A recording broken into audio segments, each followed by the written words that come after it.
নারী কথা বলতে চায় মানসিক চাপ কমানোর জন্য। পুরুষ ভাবে নারী কথা বেশি বলে, এতে নাকি বিরক্ত হয়ে যায়, তখন পার্টনারের কথা মন দিয়ে শোনে না।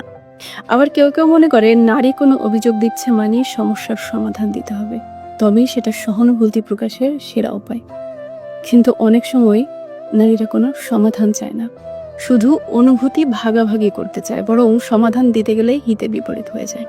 আর এই হিতে বিপরীত হয়ে গেলেই ভুল বোঝাবুঝি শুরু, সম্পর্কের টানাপোড়েন। পুরুষ ভাবে নারী অযথা অভিযোগ করে, আর নারী ভাবে পুরুষ তার অনুভূতিকে গুরুত্ব দিচ্ছে না।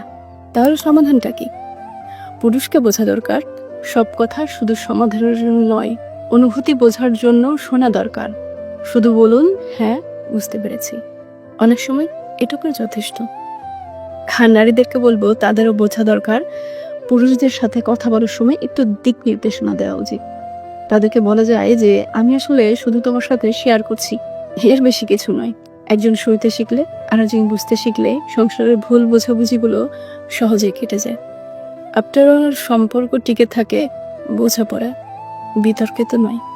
তাই বোঝাপড়াটা খুব ইম্পর্টেন্ট।